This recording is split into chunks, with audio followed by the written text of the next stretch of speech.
Hoy vamos a concluir un estudio dentro de otro estudio, por así decirlo. Estamos estudiando la carta a los primeros los Corintios. Vamos en el capítulo 10.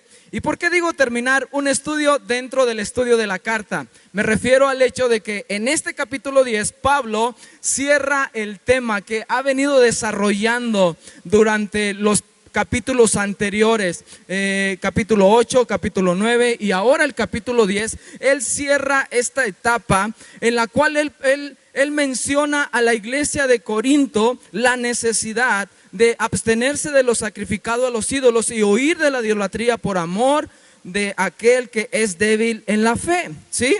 Así es que en este capítulo Pablo cierra de una forma muy buena, muy interesante, y yo creo que vamos a disfrutar este cierre todos. ¿Crees que Dios nos vaya a hablar hoy? Sí, yo creo que sí. Así es que abre tus oídos espirituales, abre tu Biblia en el libro de Primera a los Corintios capítulo 10. Vamos a leer los primeros 13 versículos de este libro en este capítulo. Y Pablo cierra el tema en este capítulo usando la experiencia, escúchame, la experiencia del pueblo de Israel para exhortar a la iglesia de Corinto a no caer en el error de bajar la guardia en su vida espiritual y ceder ante la tentación de regresar a los hábitos de donde el Señor los había sacado.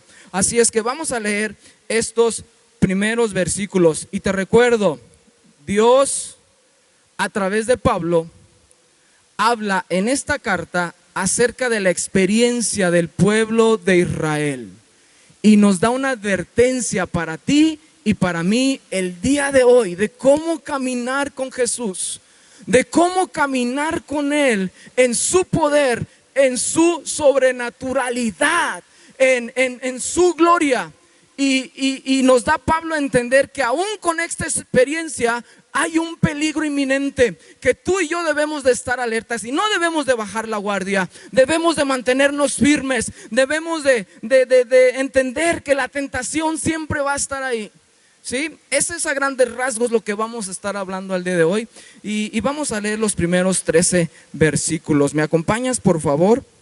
Te voy a leer Reina Valera 2015. Dice así: no quiero que ignoren, hermanos, que todos nuestros padres estuvieron bajo la nube y que todos atravesaron el mar. Todos en Moisés fueron bautizados en la nube y en el mar. Todos comieron la misma comida espiritual. Todos bebieron la misma bebida espiritual, porque bebían de la roca espiritual que los seguía, y la roca era Cristo. Sin embargo, Dios no se agradó de la mayoría de ellos, pues quedaron postrados en el desierto.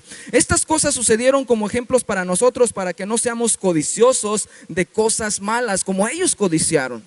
No sean idólatras, como algunos de ellos, según está escrito, se sentó el pueblo a comer y a beber y se levantó para divertirse. Ni practiquemos la inmoralidad sexual, como algunos de ellos la practicaron, y en un solo día cayeron 23,000 personas. Ni tentemos a Cristo, como algunos de ellos le tentaron y perecieron por las serpientes. Ni murmuren, como algunos de ellos murmuraron y perecieron por el destructor. Estas cosas les acontecieron como ejemplos y están escritas para nuestra instrucción, para nosotros sobre quienes ha llegado el fin de las edades. Verso 12. Así que el que piensa estar firme, mire que no caiga. A ver, ¿puedes repetir este texto conmigo? El que piensa que está firme, tenga cuidado de no caer. Vamos a leerlo en esta traducción. Por lo tanto, si alguien piensa que está firme, tenga cuidado de no caer.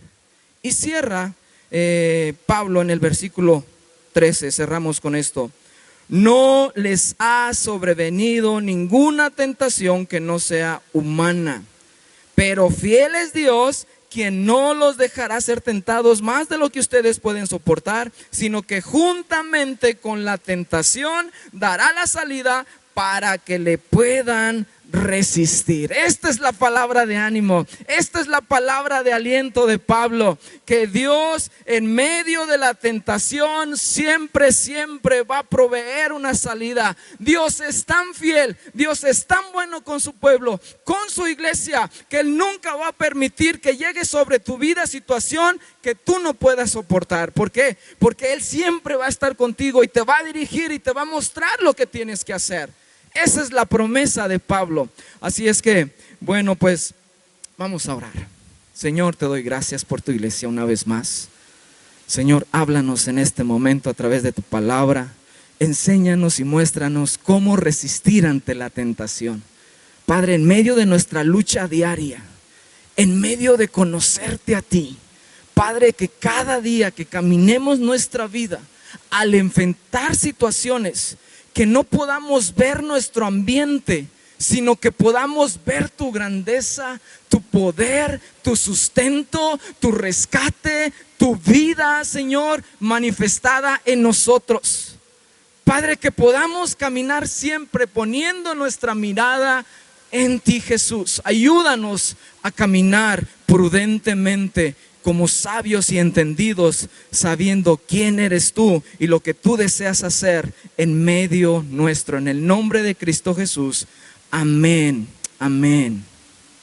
Bueno, pues aquí está Pablo hablando a la iglesia de Corinto en cuanto a lo que había sucedido con la nación de Israel. ¿Sí? Ellos caminaron siendo testigos del poder sobrenatural de Dios. Y Pablo usa esta experiencia para poder hablarle a la iglesia de Corinto de que no pueden caer en esa ligereza de confiarse. Y lo dice en el verso 21 de este capítulo 10. Dice que nosotros como cristianos no podemos participar de la mesa del Señor y de la mesa de los demonios. ¿Sí? Pablo quizás había percibido en los corintios un exceso de confianza que los llevó a pensar que eran lo suficientemente maduros en la fe como para participar de las ceremonias paganas sin que esto les afectara. ¿Sí? Ni moral ni espiritualmente. Decían ellos, bueno, pues ya somos salvos, nos movemos en los dones, conocemos la palabra y nosotros podemos manejar esto, nosotros podemos manejar la tentación, nosotros podemos convivir con los paganos y no nos pasa nada, nosotros tenemos nuestros límites, nosotros conocemos hasta dónde podemos estar allí. Así es que Pablo está diciendo, miren, no se confíen, tengan cuidado. ¿Por qué? Porque la nación de Israel precisamente cometió ese pecado de tener un exceso de confianza en sí mismo, de poder creer de que podían caminar en medio de situaciones y no tentar a Dios o no fallar delante de Dios. Así es que Pablo les advierte acerca de este engaño, y el engaño era abusar de su libertad. No solamente puede afectar a los creyentes débiles en la fe, sino que al mismo tiempo ponía en peligro la vida espiritual de ellos. ¿Sí? Lo que estaba diciendo Pablo es, vean lo que le pasó a la nación de Israel. Observen lo que les pasó a ellos. Que no les pase a ustedes. El abusar de esa libertad, el tener un exceso de confianza. En otras palabras, Pablo les estaba diciendo que el ponerse a través de este exceso de confianza es como si ellos se pusieran al borde de la tentación, y por ende, al estar al borde de la tentación, había mucho peligro de que pudieran caer. O sea, un exceso de confianza en la vida de cualquier cristiano te puede poner en un borde peligroso. Y tienes que tener cuidado de eso. ¿Por qué? Porque lo que está al borde de eso puede ser pecado. Y no te confíes. Tienes que saber que tienes que permanecer firme. No te confíes. Dile a tu vecino, no te confíes. Esto no muestra madurez en la vida de un cristiano. Verso 12. Así que el que piensa que está firme, dice Pablo, mire que no caiga. El que piensa que está firme, mire que no caiga. La experiencia de Israel durante estos 40 años nos habla mucho acerca del trato de Dios hacia nosotros. el trato de Dios hacia el pueblo de Israel durante estos 40 años nos ejemplifica quizás nuestra vida cristiana. ¿Sabes por qué? Porque lo que vivió la nación de Israel desde el momento en que fueron sacados de Egipto, ¿cómo salieron ellos? ¿Cómo salieron? Con mano poderosa, ¿verdad? Viendo prodigios y cosas grandes de parte del Señor. Vieron las 10 plagas que acaecieron a los egipcios a causa de su dureza y pudieron notar el poder de Dios de una manera directa. Fueron testigos de cosas sobrenaturales que nunca se habían visto. Pablo lo describe a través de 4 cosas. ¿Cuáles fueron esas 4 cosas que leímos en los primeros 4 versículos? ¿Recuerdas? 4 cosas que ellos fueron testigos de la mano de Dios, de este poder sobrenatural de Dios. ¿Recuerdas? Dice que ellos cuando salieron de Egipto, había una ¿qué? Arriba de ellos. Una nube que les dirigía. Imagínate qué tremendo es esto. Ellos veían la presencia de Dios. Ellos veían cómo Dios les dirigía y les cubría de ese sol. Pero también de noche esa misma nube se convertía en ¿qué? En una columna de fuego que les alumbraba y les calentaba. Y esto fue durante toda su travesía en el desierto. También Pablo menciona que fueron bautizados con Moisés al atravesar ¿qué? El mar. ¿Qué pasó con el mar? El mar se abrió. Dice que hubo un viento fuerte en ese lugar, de tal manera que Dios abrió el mar y pudieron pasar en seco. También dice que Dios proveyó un alimento del cielo. Dios proveyó un alimento del cielo que nunca ha existido ni existirá, sino que Dios se lo mandó especialmente para alimentar a su pueblo. Este alimento se llamaba maná, ¿verdad? Y los alimentó también por todo ese tiempo. Pero también Pablo menciona que hubo algo más que se manifestó cuando el pueblo de Dios salió de su esclavitud. Dice que de manera sobrenatural, dice el versículo 4, y todos bebieron la misma bebida espiritual, porque bebían de la roca espiritual que los seguía, y la roca era Cristo. La roca era Cristo. Dios proveyó el agua. Dios proveyó el agua para que ellos pudieran beber. Dios proveyó la nube, proveía la columna, abrió el mar, mandaba pan, pero les daba de beber de la roca espiritual que era Jesús. Muchos comentaristas piensan que esto puede significar 2 cosas. Número 1, simplemente la presencia de Dios durante toda la travesía, acompañando a la nación de Israel, y que eso era estar bebiendo constantemente de la roca que era Cristo, ¿sí? Otros creen que se refería a esta segunda ocasión, porque la primera ocasión en que Moisés toca la roca fue cuando ellos estaban recién saliendo de Egipto, y 40 años después. Tú lo puedes consultar, nada más anótalo. Éxodo 17:6. He aquí yo estaré delante de ti, ahí sobre la peña en Horeb, instrucciones de Dios a Moisés, y golpearás la peña y saldrán de ella aguas y beberá el pueblo. Y Moisés lo hizo así en presencia de los ancianos de Israel. Y si tú lees también en el libro de Números 20:11, te vas a dar cuenta que existe otro evento similar. Y en este otro evento similar es cuando Moisés pierde el derecho de entrar a la tierra prometida. Números 20:11 dice: entonces alzó Moisés su mano y golpeó la peña con su vara 2 veces, y salieron muchas aguas, y bebió la congregación y sus bestias.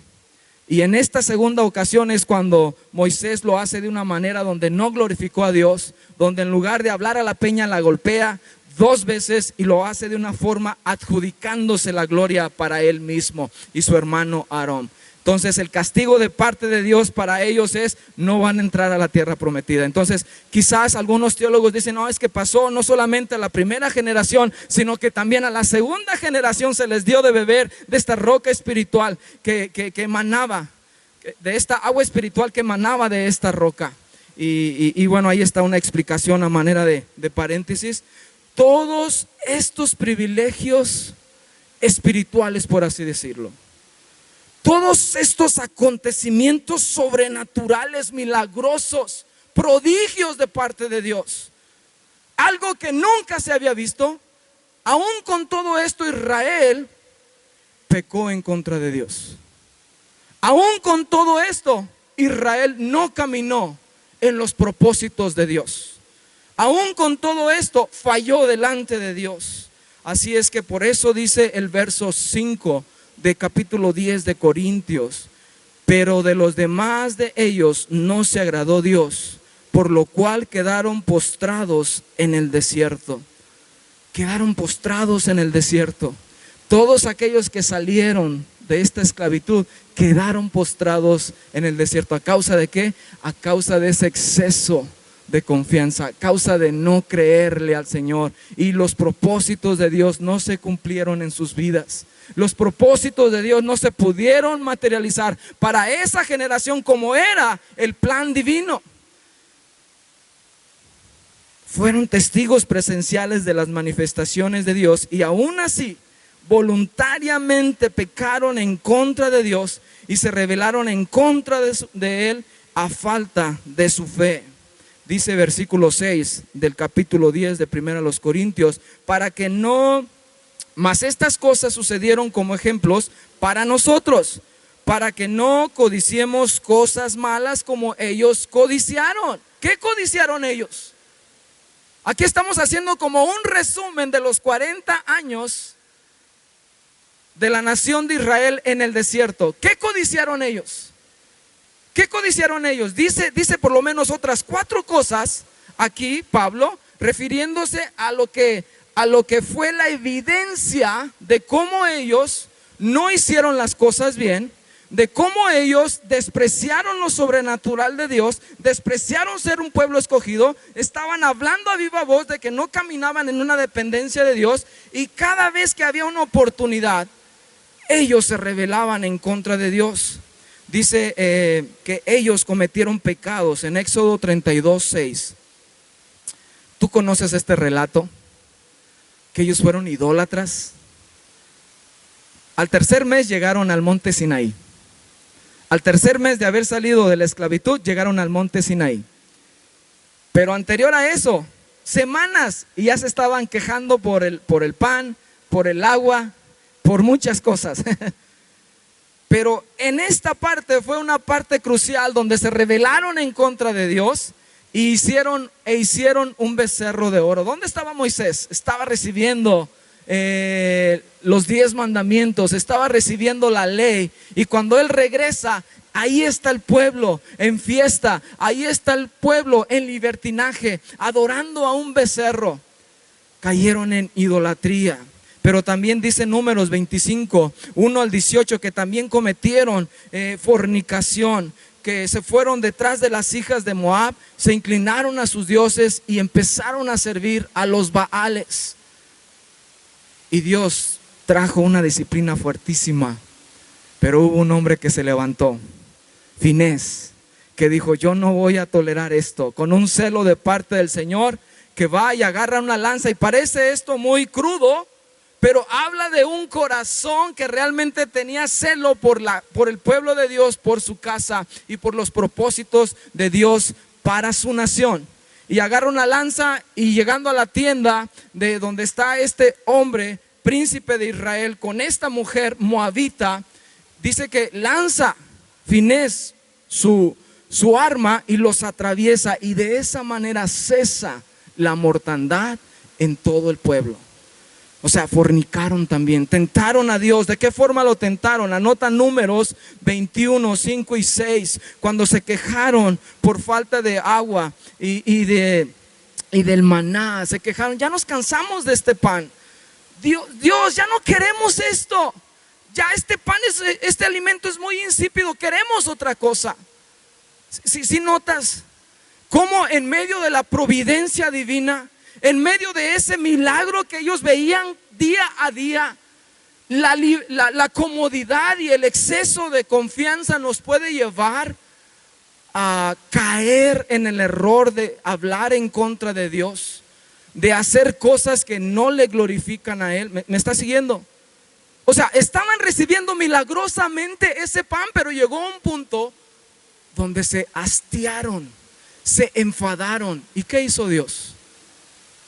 ¿Qué mandó? Serpientes. Y ahí están: Señor, perdónanos, quita las serpientes, por favor.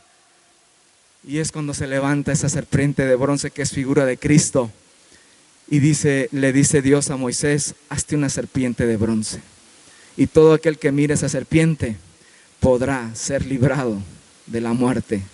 Wow, qué figuras tan preciosas nos presenta la palabra acerca de Jesús, ¿verdad? Y por último, la nación murmura. O sea, no solamente están en idolatría, fornicación, tientan a Dios, sino que también constantemente están murmurando en contra del liderazgo. Dice aquí Números 16, anota, tú puedes leer estas historias con tiempo en casa.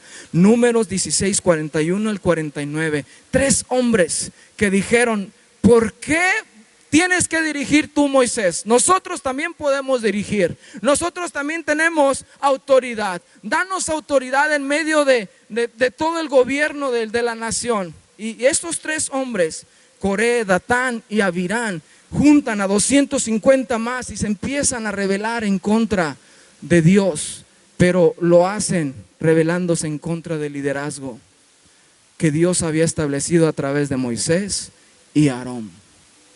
Y Dios, ¿qué hace? Los consume, de tal manera que, otra cosa sobrenatural que yo no entiendo, ¿cómo pudo haber pasado esto? Pero el simple hecho de leer estos relatos me habla de un Dios que cumple lo que habla y que va a llevar a cabo sus planes para tu vida y para mi vida. Y todo aquel que no se someta realmente será juzgado. Y la forma de juicio de Dios, cuando ya Dios ha hablado en misericordia muchas veces, pareciera a nuestros ojos que es muy cruel, pero en realidad no lo es. Siempre la disciplina del Señor se aplica en un marco de misericordia y de amor. Y Dios dio oportunidad a estos hombres, pero estos hombres no se arrepintieron. Y dice la palabra que la tierra se abrió sobre las tiendas de estos 3 hombres y sus familias, y a esos otros 250 más. Dice que Dios mandó fuego del cielo. Imagínate, fuego del cielo que los consume directamente. Wow, qué tremendo, ¿no? Qué tremendo. El pueblo idolatró, fornicó, murmuró y no entendió el plan de Dios para su vida. Ahora, no queremos ser tan negativos en todo este momento. Quiero que vayamos al verso 13. Y de aquí vamos a extraer 3 principios que quiero dejarte en esta mañana. 3 principios. Verso 13 dice: no les ha sobrevenido ninguna tentación que no sea humana, pero fiel es Dios, quien no los dejará ser tentados más de lo que ustedes pueden soportar, sino que juntamente con la tentación dará la salida para que la puedan resistir. O sea, Pablo menciona lo que este pueblo había recibido de parte de Dios y cómo este pueblo respondió ante los milagros que Dios estaba haciendo permanentemente en medio de ellos. Y les exhorta a la nación: hey, estas cosas, verso 11, les acontecieron como ejemplos. Estas cosas están escritas. Estas cosas están aquí para que tú y yo podamos comprender que ellos fueron un ejemplo de cómo es caminar con Dios de una forma sobrenatural y aún así estar expuestos a ser tentados. ¿Me estás siguiendo? Aún ver el poder y la mano poderosa de Dios haciendo milagros y prodigios, rompiendo leyes de física, y aún así estar en el borde si te confías y puedes pecar. ¿Sí estás aquí? Dijo el verso 11: estas cosas les acontecieron como ejemplo y están escritas para nuestra instrucción, para nosotros sobre quienes ha llegado el fin de las edades. Por eso él dice: el que piensa que está firme, mire que no caiga. No te acomodes. No te acomodes en esa vida. Soy el chiqueado del Señor. Soy el hijo de Dios, que Él va a hacer todo por mí cuando yo se lo pida. Sí, es verdad. Pero eso no te debe de llevar a caer en un libertinaje. Eso no te debe de llevar a caer en una ligereza. Eso no te debe de llevar a caer en una actitud de que todo está hecho. No. Tenemos que velar constantemente y no caer en ese exceso de confianza y de libertad. Sí, tenemos que confiar plenamente en el Señor, en que Él está haciendo su obra en nosotros. Pero al mirarnos a nosotros mismos y ver nuestra humanidad, tenemos que tener en cuenta que la tentación va a llegar a nuestras vidas. Punto número 1. Toda tentación puede ser soportada en Cristo. ¿Quieres anotarlo? Toda tentación puede ser soportada en Cristo Jesús. ¿A qué me refiero con esto? El Evangelio de Mateo 28:20 dice que Dios, al momento de despedirse de sus discípulos, Jesús les dice que les ha enseñado a que guarden todas las cosas y les da una palabra de aliento a manera de esperanza. Les dice que he aquí yo estoy con vosotros todos los días. ¿Hasta cuándo? ¿Hasta cuándo? Hasta el fin del mundo. ¿Sí? Hasta el fin del mundo. Juan 16:33 dice que en el mundo tendréis aflicción, pero confiad, yo he vencido al mundo. La tentación va a llegar, iglesia. La tentación va a llegar, hermano. Vas a tener situaciones en las cuales vas a ser tentado. Aunque hayas visto la mano de Dios sobre tu vida, su misericordia al salvarte, rescatarte, no caigas en ese exceso de libertad de ser ligero y ponerte en el borde. ¿Por qué? Porque la tentación siempre está a la puerta, siempre está allá al lado nuestro. La tentación, ¿qué es la tentación? Es la incitación, promoción, propaganda y seducción de parte de Satanás a nosotros para permitir que un pensamiento, intención y acción termine en una acción de pecado. Parece trabalenguas, te lo dicto de nuevo. ¿Qué es tentación? Es la incitación, promoción, propaganda y seducción de parte de Satanás a nosotros para permitir, fíjate cómo se manifiesta, que un pensamiento, una intención y acción termine en una acción de pecado. Debemos de ser conscientes de que la tentación llegará tarde que temprano. Ahora, quiero hacer una diferencia aquí. ¿Podemos distinguir lo que es tentación y prueba? ¿Cuál es la naturaleza de la tentación? La tentación siempre te va a llevar a pecar en contra de Dios. La prueba te va a llevar a ser desarrollado, a ser más como Cristo. ¿Dios puede tentar a su hijo? Dios puede usar la tentación de todas formas. Él es soberano, pero Dios no tienta a nadie. Dios permite la tentación y permite la prueba, ambas cosas, pero la tentación no proviene directamente de parte de Dios. ¿Sí me explico? ¿Por qué? Porque Santiago dice que cuando seamos tentados, no digamos que somos tentados de parte de Dios, porque Dios no tienta a nadie. Dios no puede ser tentado por el mal, o sea, contradice su naturaleza. ¿Sí? Tentación, aunque en los textos originales es una palabra neutral, cuando tú leas esta palabra en determinado libro o epístola o evangelio, debemos de entender el contexto. Y si el contexto es negativo, obviamente que lleva a pecar, no viene de parte de Dios. De hecho, la palabra original de donde se traduce tentación en ocasiones, acorde al contexto, se usa tentación o prueba. ¿Sí? Es la misma palabra, es hasta cierto punto, dicen los comentaristas, es una palabra neutral, pero en base al contexto es cuando podemos determinar si es tentación o es prueba, y en base a si es prueba o tentación determinar si viene directamente de parte de Dios o no. ¿Me explico? ¿Sí? nuestros recursos, escucha, iglesia, resultan insuficientes a la hora de enfrentarnos a fuerzas destructivas inherentes a la naturaleza humana, capaces de controlar nuestros pensamientos y acciones. Hay algo que yo veo aquí, que la nación de Israel erró, y que yo creo que tú y yo debemos de tener claros para poder caminar en medio de cada prueba. Éxodo 17:7, si quieres buscarlo. Cuando se habló de estas aguas, de que fue Moisés a la roca y le habló y salieron aguas que sustentaron al pueblo. En el verso 7 del capítulo 17 de Éxodo, y llamó el nombre de aquel lugar Masá y Meriba, por la rencilla de los hijos de Israel, porque tentaron a Jehová diciendo: ¿está pues Jehová entre nosotros o no?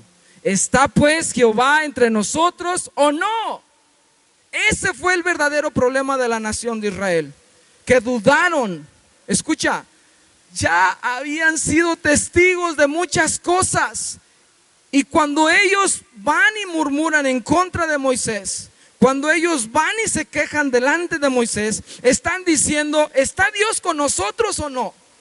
¿Está Dios aquí en medio de nosotros? ¿Nos está dirigiendo? ¿Ya nos abandonó? O sea, ¿de qué se trata esto? Si notan el pecado de la nación de Israel que nos puede pasar a ti y a mí, al momento de pensar en toda tentación puede ser soportada en Cristo. Yo quiero que tú pienses en esto, iglesia. Quiero que pienses en esto. Nunca caigas en el error de esta nación, de dudar de que si está Dios contigo o no. Porque ese fue el error de la nación. ¿Está Dios con nosotros o no? No entendieron. Dios había hecho muchas cosas al sacarlos, al escogerlos, al llamarlos, al traerlos delante de su presencia, al llevarlos a este lugar para que adoraran a Dios en el monte Sinaí. Había preparado todo, había sido paciente, había estado ahí en cada momento. Dios había preparado todo, y aún en medio de todo eso el pueblo dice: ¿está Dios con nosotros o no? Cuando tú estás enfrentando la tentación, no dudes. No dudes, iglesia. No dudes. ¿Está Dios conmigo o no? Claro que está contigo. No cometas ese error. Dios está en medio de nosotros. Si tú eres su hijo, si tú has puesto tu fe y confianza en Él, si tú has sido lavado con la sangre del Cordero, si tú caminas en esa fe reconociendo que Él es Dios, le has confesado como tu Señor y Salvador, y vives una vida que realmente le glorifica, Dios está contigo. Aunque vengan situaciones difíciles a tu vida, Dios está contigo. No dudes. Dios te sacó de la esclavitud. Dios hizo lo necesario en esa cruz. Dios pagó un precio muy alto por ti, para que tú digas: ¿está Dios conmigo o no? ¿Realmente Dios me salvó? ¿Realmente Cristo murió? ¿Sí se dan cuenta? ¿Cómo en medio de la situación que estamos viviendo, en medio de la prueba, en medio de esa tentación, podemos llegar a decir: ¿soy cristiano o no? ¿He sido salvado o no? ¿Soy hijo de Dios o no? ¿Existe Dios o no? Ese fue el pecado de la nación. No entendieron. Dios les había sacado de la esclavitud, mas sin embargo ellos deseaban regresar a su esclavitud. Muchas veces nosotros hemos sido liberados de nuestra esclavitud y nosotros queremos regresar a ese pecado. Dios nos ha quitado muchas cosas en nuestro corazón. Éramos orgullosos, éramos avariciosos, lujuriosos, borrachos, pendencieros, hurtadores, personas buscando de continuo el mal. Pero Dios nos salva, y después llega la prueba y llega ese momento en tu vida donde dices: bueno, ¿existe Dios o no? ¿Por qué? Porque estoy queriendo caer otra vez en estas cosas. No significa que Dios te haya soltado, significa que tú estás permitiendo cosas en tu vida, que te estás abriendo y te estás poniendo en el borde del precipicio, y la culpa no es del Señor, es porque estás permitiendo que cosas vengan a tu corazón. Estás cayendo en ese exceso de libertad. Te has olvidado de la gracia. Te has olvidado de las cosas maravillosas que Dios ha hecho. Se nos olvida, ¿sí o no? Se nos olvida. A mí se me olvidan muchas cosas que el Señor ha hecho. Que no se nos olvide. Dios nos rescató y está en medio nuestro. Dios nos ha salvado. Que no se te olvide cuando venga la tentación.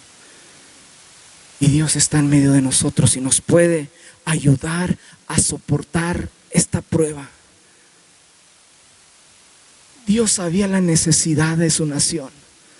Dios sabía lo que ellos iban a ir ocupando en cada etapa, en cada estación. Él les dirigía, les mostró leyes sanitarias, iglesia, para que no enfermaran. Dice la palabra que su vestido no se desgastó, sus sandalias fueron las mismas durante toda esta travesía. El cuidado de Dios estaba ahí siempre. Tendemos a olvidarnos muy fácilmente de lo que Dios hace por nosotros. Tendemos a olvidarnos. Tendemos a soltar esos milagros fácilmente que Dios ha estado haciendo en nuestras vidas.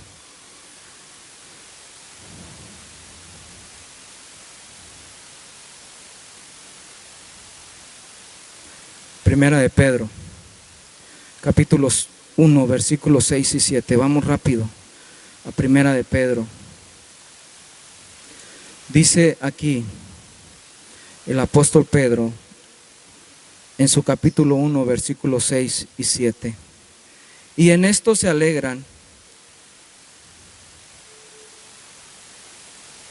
a pesar de que por ahora, si es necesario, estén afligidos momentáneamente por diversas pruebas, para que la prueba de su fe, más preciosa que el oro que perece, aunque sea probado con fuego, sea hallada digna de alabanza, gloria y honra en la revelación de Jesucristo. Vendrá la tentación, vendrá la prueba, pero lo que Dios quiere purificar en nosotros es nuestra fe. Quiere que nuestra dependencia hacia Él sea cada día mayor. Cuando venga esa tentación, no dudes. Y sí, déjame decirte, en tus fuerzas no puedes prevalecer. Necesitas que Dios pelee tus batallas. Necesitas depender de Dios en que Él supla todas tus necesidades. Necesitas entender que Dios te va a ayudar en medio de tu desierto, que Dios va a abrir el mar cuando sea necesario, que Dios va a poner esa nube cuando sea necesario, te va a alumbrar de noche a través de esa columna. El Señor te va a dar ese pan diariamente que es del cielo, y realmente te va a dar de beber de esa agua espiritual que es Cristo, porque ya lo ha hecho. Ya lo ha hecho y lo hizo en la cruz, y continuará haciendo cosas sobrenaturales en medio de nosotros. Y cuando venga esta situación, dice Pedro, es como si nuestra fe se estuviera refinando. Así como el oro es sometido a fuego y se purifica y se saca toda la escoria, así es necesario que sea purificada nuestra fe a través del fuego de la prueba y la tentación. Nuestro corazón es llevado más conforme al corazón de Cristo en la medida que somos llevados por estas situaciones y confiamos y prevalecemos, pero no en nuestras fuerzas, entendiendo que Él está en medio de nosotros. ¿Sí me explico? Porque si tú caminas en tus fuerzas, de mira, no me pasa nada, yo soy fuerte, yo soy espiritual, mira, yo puedo dominar este programa, yo puedo ver esas imágenes y no siento nada en mi corazón. Mira, yo puedo convivir con estas personas y tener este tipo de conversaciones y no pasa nada. Mira, yo puedo ir a este lugar y mira, pues no me afectan las luces, no me afecta el humo del cigarro, no me afecta todo esto. No me afecta. Aguas. Puedes caerte. Entonces, en nuestras fuerzas no podemos, pero en sus fuerzas sí podemos. Dice Hebreos 4:15, porque no tenemos ninguna tentación que no nos ha sobrevenido ninguna tentación que no sea humana. Hebreos 4:15, porque no tenemos un sumo sacerdote que no pueda compadecerse de nuestras debilidades, sino uno que fue tentado en todo, según nuestra semejanza, pero sin pecado. Otra cosa que apuntala Pablo es, ¿sabes qué? Toda tentación que tú vivas ya se vivió por miles y millones de personas, incluyendo a Jesús mismo. Y esta es la confianza que tenemos, que nos da el autor de Hebreos, que cualquier cosa que nosotros podamos padecer en nuestras debilidades, Cristo las padeció, pero Él fue hallado perfecto, Él fue hallado sin pecado. Entonces, si Él pudo hacerlo, nosotros podemos, porque Él es el ejemplo del varón perfecto. Ese es el ejemplo de cómo tú y yo podemos vivir vidas en obediencia delante del Padre hasta la muerte. Dije algo la semana pasada, creo que fue el miércoles, con respecto a una convicción en cuanto a la naturaleza de Jesús. Jesús no abusó de su naturaleza divina para ejercer su ministerio sobre la tierra. No abusó ni hizo uso de su naturaleza divina. Todo su ministerio, los milagros, las cosas sobrenaturales que Él hizo, lo hizo en su naturaleza totalmente humana. ¿Para qué? Con el fin de mostrar a su iglesia, con el fin de mostrarte a ti y a mí que nosotros podemos caminar en esa vida de poder, en esa vida de victoria, si confiamos y dependemos totalmente de Dios. Por eso Él dijo: mayores cosas harán ustedes, ¿sí o no? Ustedes harán mayores cosas que las que yo he hecho. Hablando acerca de los milagros, hablando acerca de las sanidades, hablando acerca de esa obediencia hacia el Padre, hablando acerca de esa dependencia. Jesús ministraba en ciudades, ministraba de aquí y allá, pero siempre apartaba tiempo. ¿Para qué? Para orar. ¿Estás caminando en esa dependencia del Señor, orando y buscándole? Deseamos el poder para poder vivir en milagros, pero no deseamos el precio para poder acceder a ese poder que viene de parte de Dios y que ya ha sido otorgado. ¿Me sigues, iglesia? Número 2, Dios es fiel. Dios cumplirá lo que prometió. Deuteronomio capítulo 7, versículos 6 y 9 habla lo siguiente en cuanto a la nación de Israel, hablando acerca de lo que Él deseaba con este pueblo: porque tú eres pueblo santo para Jehová tu Dios. Deuteronomio 7, 6 al 9 es lo que estoy leyendo. Jehová tu Dios te ha escogido para hacerle un pueblo especial, más que todos los pueblos que están sobre la tierra. No por ser vosotros más que todos los pueblos os ha querido Jehová y os ha escogido, pues vosotros erais el más insignificante de todos los pueblos, sino por cuanto Jehová os amó y quiso guardar el juramento que juró a vuestros padres. Os ha sacado Jehová con mano poderosa y os ha rescatado de servidumbre, de la mano de Faraón, rey de Egipto.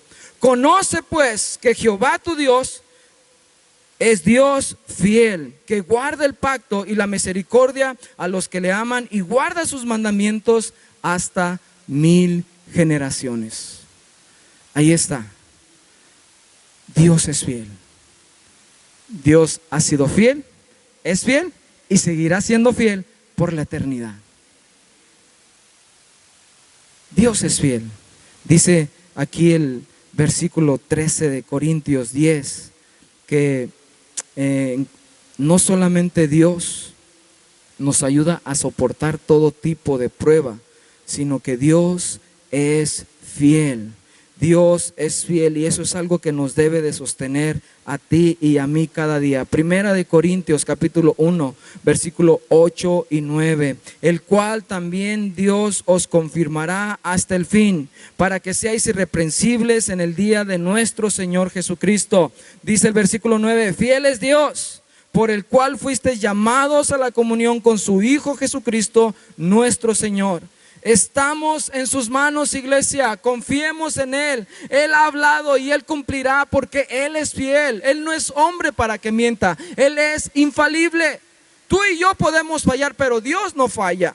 Primera Tesalonicenses capítulo 5 versículo 23 y 24, y el mismo Dios de paz os santifique por completo, y todo vuestro espíritu, ser, alma y cuerpo sea guardado irreprensible para la venida de nuestro Señor Jesucristo. ¿Y qué dice ahí? Fiel es el que os llama, el cual también lo hará. No confíes en ti, no confíes en tus fuerzas, confía en que Él es fiel y que Él ha hablado y que Él tiene muchos planes para tu vida. Confía en eso, camina en esa verdad. En tus fuerzas no se puede, pero en sus fuerzas sí se puede. Y Él ha dicho que va a perfeccionar su obra en ti. Él ha dicho que quiere usarte en gran manera en muchos aspectos en tu familia. Él quiere que tú seas un instrumento en sus manos para su gloria y su honra, así como lo hizo con la nación de Israel, que era el más pequeño, el más insignificante. Muchas veces tú y yo no tenemos las grandes capacidades, pero ¿sabes qué? ¿Cómo me vas a poder usar, Dios? Israel era una nación insignificante, pero dijo Dios, no es por ti, es porque yo lo he dicho, y si yo lo he dicho, se va a cumplir. Entonces es aprender a caminar en que Dios lo ha hablado y Dios quiere hacer esta obra en nosotros, y confiamos en eso. Confiamos en eso, iglesia. Derriba toda duda, derriba todo temor en tu fe que no te deja avanzar, que no te deja caminar, y realmente afírmate en esta verdad. Dios es fiel. Dios es fiel. No por ti, no por mí, por Él mismo, por amor a su nombre, porque Él lo ha hablado, porque Él desea una iglesia que la está preparando, porque Él está esperando a su novia para las bodas del Cordero, y en eso Él lo cumplirá y no habrá nada que lo detenga. Lo único que tú y yo tenemos que hacer es: Dios es fiel, yo creo que lo hará. No en mis fuerzas, voy a depender de Él. Él me va a ayudar. Él me va a ayudar. Filipenses 1:6. Estando persuadido de esto, que el que comenzó en vosotros la buena obra, la perfeccionará hasta el día de Jesucristo. Yo creo esto, iglesia. Yo creo que Dios se va a perfeccionar en ti, en cada uno de ustedes. Dios se quiere perfeccionar. ¿Vas a confiar en Él? ¿Crees en su fidelidad? Yo sí creo en que lo va a hacer. Por último, Dios no permitirá que seamos probados más allá de nuestras fuerzas. Pero fiel es Dios, que no nos dejará ser tentados más de lo que podéis resistir, sino que dará también juntamente con la tentación la salida para que podáis soportar. Segunda Timoteo 1:12. Por lo cual asimismo padezco esto, pero no me avergüenzo, porque yo sé a quién he creído, y estoy seguro que es poderoso para guardar mi depósito para aquel día. Dios no te va a llevar a una situación en la prueba de tal manera que tú no la puedas soportar. Dios no te va a someter a una situación en la cual Él no te pueda respaldar y soportar, en el sentido de ayudarte a atravesar esa prueba. Hebreos capítulo 12. Y con esto terminamos. Voy a pedir que la alabanza pase, por favor. Hebreos capítulo 12, versículos 3 y 4. Consideren pues al que soportó tanta hostilidad de pecadores contra sí mismo, para que no decaiga el ánimo de ustedes ni desmayen. Pues todavía no han resistido hasta la sangre combatiendo contra el pecado. Jesús combatió hasta la sangre. Él soportó toda hostilidad de pecadores contra sí mismo. ¿Para qué? Para que tú y yo no nos desanimemos. Para que tú y yo caminemos siempre creyéndole a Él.